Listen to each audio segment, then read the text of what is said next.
అందరికీ నమస్కారం. పునరపి జననం పునరపి మరణం కార్యక్రమానికి స్వాగతం. పునరపి జననం పునరపి మరణం అని మన పురాణాలు చెప్తున్నాయి. శరీరం మారుతుంది, కానీ ఆత్మ మాత్రం మారదు. మనిషి జీవితం ఒక జన్మతో ముగియదని, కర్మలు మన ప్రయాణాన్ని నిర్దేశిస్తాయని మన శాస్త్రాలు చెబుతున్నాయి. పూర్వజన్మ జ్ఞాపకాలు నిజంగా ఉంటాయా? ఫాస్ట్ లైఫ్ రీగ్రెషన్ ద్వారా గత జన్మలను చూడగలమా? కర్మ, జన్మ, ఇంతకీ ఏది ముందు ఏది వెనుక? పునర్జన్మల మీద మన పురాణాలు ఏమంటున్నాయి? ఆధునిక పరిశోధకులు ఏమంటున్నారు? ఇలాంటి అంశాలను మనం ఇప్పుడు తెలుసుకుందాం. ఈ జనన మరణ చక్రం నిజమా లేక కేవలం నమ్మకాలేనా? మనిషి మరణించిన తర్వాత ఏమవుతుంది? ఆత్మ మళ్ళీ పుడుతుందా? గత జన్మల జ్ఞాపకాలు నిజంగా ఉంటాయా? ఈ ప్రశ్నలు మనలో చాలా మందిని ఏదో ఒక సమయంలో ఆలోచింపచేస్తాయి. ఈ రహస్యమైన విషయాన్ని శాస్త్రీయ కోణంలో పరిశీలిస్తూ వేలాది మందికి పాస్ట్ లైఫ్ అనుభవాలను అందించిన వ్యక్తి డాక్టర్ న్యూటన్ కొండవేటి గారు. కర్నూలు మెడికల్ కాలేజీలో ఎంబీబీఎస్ చదువుకున్న వ్యక్తి వైద్య విద్యను పక్కన పెట్టి తన పరిశోధనలకు పదును పెట్టారు. అలా ఆయన ఆధ్యాత్మిక ప్రయాణం ప్రారంభమైంది. అది పునర్జన్మలపై లోతైన పరిశోధనగా మారింది. ప్రపంచ దేశాల పర్యటనలకు శ్రీకారం చుట్టేలా చేసింది.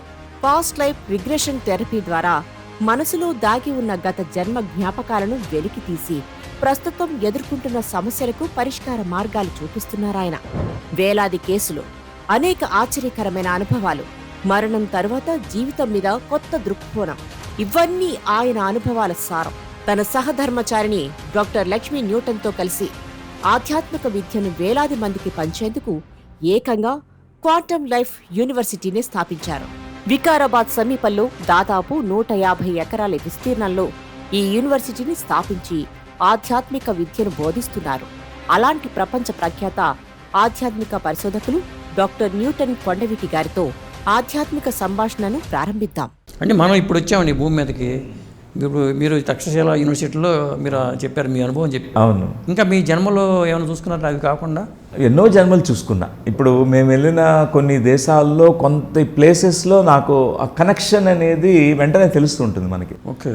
అంటే హోమ్ ఫీలింగ్ అనేది వస్తుంది. స్పెయిన్ దేశంలో నేను ఫీల్ అయ్యాను అది. ఓకే. తర్వాత సౌత్ అమెరికాకి వెళ్ళినప్పుడు పెరూ అనే దేశంలోను, తర్వాత చిలే అనే దేశంలోను, ఈ సౌత్ అమెరికన్ కంట్రీస్లో బాగా డీప్ కనెక్షన్. టిబెట్కి వెళ్ళినప్పుడు కూడా ఇదే నాకు లోపల నుంచి నేను ఒక టిబెటన్ బుద్ధిస్ట్ మాంక్గా నేను చూసుకున్నాను కూడా. అక్కడ మాంక్గా నేను జీవించాను టిబెట్లో. సో ఇవన్నీ కూడా నాకు అసలు ఎన్ని జన్మలు ఉంటాయి మనిషికి? అంటే మనిషి జన్మలు, దానికి ముందర జంతు జన్మలు, వృక్ష జన్మలు, ఖనిజ జన్మలు, అదే ఇవన్నీ ఉంటాయి. మనిషి జన్మలుగా అయితే సుమారు 200 నుంచి 800 లోపల ఎన్నైనా ఉండొచ్చు. కొంతమంది మన స్కూల్లో జాయిన్ అయినప్పుడు కొంతమంది రిపీట్ ఎక్కువ ఉంటాయి, ఫెయిల్ అవుతాం, మళ్ళీ రిపీట్ చేస్తాం లెసన్స్. కొంతమంది క్విక్గా పాస్ అయిపోతారు. ఎవరైతే ఈ మార్గంలో కానీ కొంత తొందరగా సజ్జన సాంగత్యం ద్వారా కానీ వక్ర మార్గాల్లో, చెడు మార్గాల్లో వెళ్లకుండా ధ్యాన మార్గంలోకి వస్తారో వాళ్ళు క్విక్గా ఈ జన్మ మరణ చక్రాన్ని కంప్లీట్ చేస్తారు. అంటే అర్త్ స్కూల్లో ఉండే పాఠశాలలో, మూలోక పాఠశాలలో ఉండవలసిన సిలబస్ కంప్లీట్ అయిపోతుంది. ఓకే. అంటే ఆత్మ, నేను ఆత్మను, ఈ భూమిలో మనం ఉన్నప్పుడు జీవన్ముక్త స్థితిని పొందాలంటే మనం జీవించి ఉండంగానే నేను ఆత్మను అనే ఆ యొక్క స్ఫురణ మనకి కలగాలి, ఆ జ్ఞానం మనకి కలగాలి. ఆత్మ జ్ఞానం అంటాము.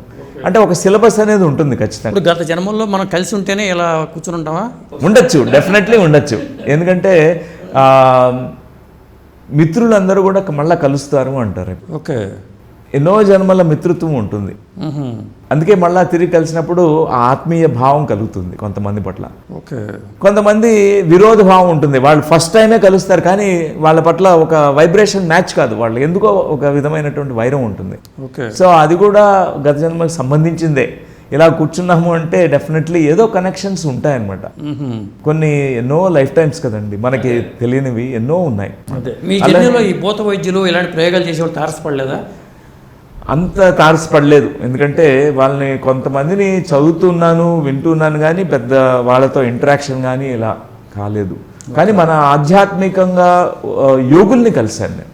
నా యొక్క ఇంట్రెస్ట్ అవధూతుల్ని కానీ యోగుల్ని కలవడం నాకు చాలా ఇంట్రెస్ట్. మేము కుంభమేళాలకు వెళ్ళినప్పుడు కానీ మన యొక్క కొన్ని ప్రదేశాల్లో ఇట్లా మాస్టర్స్ ఉన్నారు అంటే వాళ్ళని యోగుల్ని కలిసి వాళ్ళ జీవితాలు ఏంటి, వాళ్ళ అనుభవాలు ఏంటి, ఇవన్నీ తెలుసుకోవాలని ఎప్పుడు కూడా క్యూరియాసిటీ ఉంటుంది. వాళ్ళని వెళ్ళి కలుసుకునేవాళ్ళం. ఓకే. ఎప్పటికీ కలుసుకుంటుంటాం అలాంటి యోగుల్ని. సో వాళ్ళని వెళ్ళినప్పుడల్లా వాళ్ళు అనుభవాలు విని వాళ్ళు కొన్ని నిర్ధారణలు మనకి కొన్ని వాళ్ళ లైఫ్ డెమాన్స్ట్రేషన్స్ కూడా ఇస్తుండేవాళ్ళు కొంతమంది. అవి నమ్మలేనటువంటివి, కొన్ని నమ్మసత్యం కానటువంటివి మేము మా కళ్ళతో మేము దర్శనం చేసామన్నమాట. అలాంటివి కూడా ఉన్నాయి. ఇప్పుడు పైలట్ బాబా గారని ఉండేవారు. హిమాలయాల్లో ఆయనకి ఉన్నటువంటి ఆయన సాధనల వలన ఆయన నీటిలో ఎంతో కాలం కూడా ఉండగలిగే, బ్రెత్ లేకుండా, అంటే గంట కాదు, 2 గంటలు కాదు, 4 గంటలు ఒకసారి డెమాన్స్ట్రేషన్ ఇచ్చారు. అంటే ఐస్ మొత్తం క్లోజ్ చేసినటువంటి ఒక ఛాంబర్లో నీళ్ళల్లో ఆయన మునిగి లోపల ఉండి అలా అందరూ సైంటిస్టులంతా కూడా వీడియోలు తీస్తూ అందరూ వెయిట్ చేశారు. ఆయన డెమాన్స్ట్రేట్ చేశారు, బయటకు వచ్చారు 4 గంటల తర్వాత. చూసారా అది? నేను చూశాను. తర్వాత భూమిలో పాతబడ్డం, భూమిలో ఉంటూ బ్రీతింగ్ ఆగిపోతుంది, మట్టిపడి కానీ ఆయన హాయిగా ఆఫ్టర్ ఫ్యూ అవర్స్ తర్వాత బయటకు వచ్చారు. సో ఇవన్నీ కళతో చూసినప్పుడు నమ్మకుండా ఉండలేము కూడా.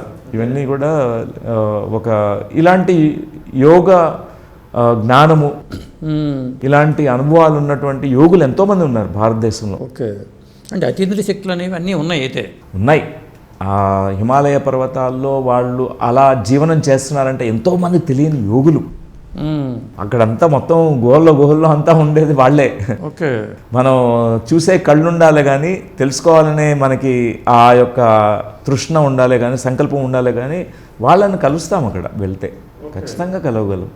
వాళ్ళు నిరంతర సాధనలో ఉంటారు. మేము ఒకసారి రష్యాలో ఒక ట్రాన్స్పర్సనల్ కాన్ఫరెన్స్ అని జరిగింది. వరల్డ్ నుంచి అన్ని దేశాల నుంచి ఆధ్యాత్మిక శాస్త్రవేత్తలంతా అక్కడ సమ్మేళనం జరిగింది. నేను, డాక్టర్ లక్ష్మి గారు ఇక్కడి నుంచి మేము రిప్రజెంట్ చేస్తాం, ఇండియా నుంచి మేము వెళ్ళామన్నమాట.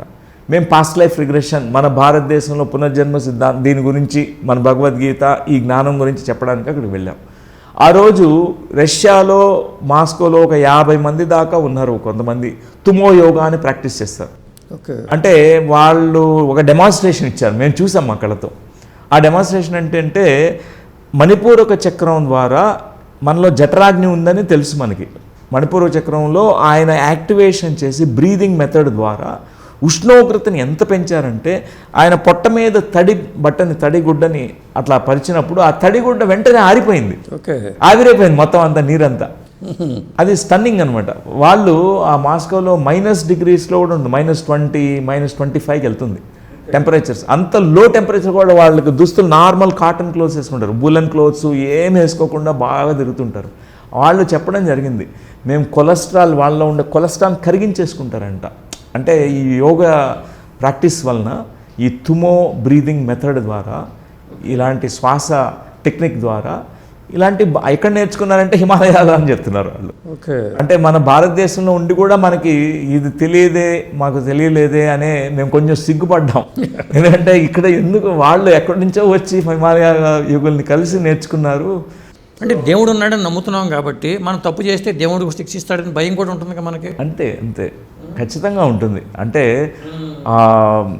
దేవుడు ఎప్పుడు ఇంటర్ఫియర్ కారు పెద్ద, మరీ ఎక్కువ మరీ బ్లండర్స్ చేస్తుంటే.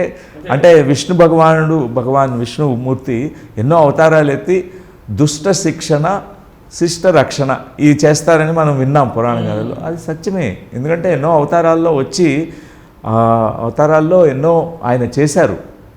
వరాహావతారం కావచ్చు, మత్స్యావతారం నుంచి అన్ని అవతారాలు, నరసింహావతారం నుంచి అన్ని అవతారాల్లో కొంతమంది మరీ ఎక్కువ హింస చేసేస్తున్నారు, వాళ్ళని సంహరించడము. మరి అంటే దేవుడు ఒక్కడే అనుకున్నప్పుడు ఇన్ని మతాలు ఇంతమంది దేవుళ్ళు ఎందుకండి? అంటే వైవిధ్యంలో ఉన్న ఏకత్వం ఇది. ఓకే. అది పట్టుకోవాలి, ఏకత్వాన్ని పట్టుకోవాలి. ఈ వైవిధ్యం అనేది ఉంటుంది ఈ భూమండలంలో, ఖచ్చితంగా వైవిధ్యం ఉంటుంది. ప్రవక్త చెప్పింది, క్రీస్తు చెప్పింది, మన దేవుళ్ళు చెప్పింది ఒకటే అనేది. అవును, కరెక్ట్. సత్యమే. సత్యం వేరువేరు కాదు, ఒకటే సత్యం. ఇప్పుడు సూర్య భగవాన్ నుంచి వచ్చే కిరణాలు మన గ్రంథాల్లో ఏం రాయబడింది, ఆయన 7 గుర్రాలు స్వారీ చేసుకుంటూ వస్తారని రాసి. కానీ దాని యొక్క రహస్యార్థం, గుహ్యార్థం అంటే గుహ్యంగా ఉన్నటువంటి అర్థము 7 కిరణాలు అన్నమాట. ఓకే. 7 రంగులతో ఒక్కొక్క రంగు, ఒక్కొక్క కిరణము, ఆ సూర్య కిరణాలు మన మీద పడినప్పుడు దాని యొక్క ప్రభావం, మనలో వచ్చే ఎన్నో మార్పులు ఇప్పుడిప్పుడు సైన్స్ కూడా అర్థం చేసుకుంటుంది. అది మన పౌరాణిక గ్రంథాల్లో రాశారు. ఇదంతా ఆధ్యాత్మిక శాస్త్రం. అవును. ఇది గొప్ప శాస్త్రం మన భారతదేశంలో ఉండేది. సో సత్యం ఒకటే, కానీ ఇక్కడ చూడ భూమండలం మీదకి వచ్చేసి 7 రంగులు కనిపిస్తుంది. ఉండేది ఒకటే కలర్, అక్కడ అదే ఒకటే రంగు 7 రంగులుగా ఇక్కడ కనిపిస్తుంది. అట్లానే ప్రతి ఒక్కటి కూడా వైవిధ్యమే. ఇప్పుడు అందరిలో ఉన్నది ఒకటే ఆత్మ పదార్థము, బ్రహ్మ పదార్థము, అదే ఒకటే దివ్యత్వం అందరిలో.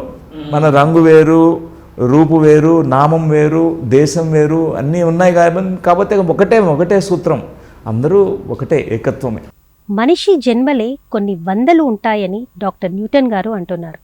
పైగా గత జన్మలో స్నేహితులుగా ఉన్నవారు మళ్ళీ ఈ జన్మలో కలుసుకుంటారని కూడా ఆయన చెప్పడాన్ని మీరు చూసే ఉంటారు.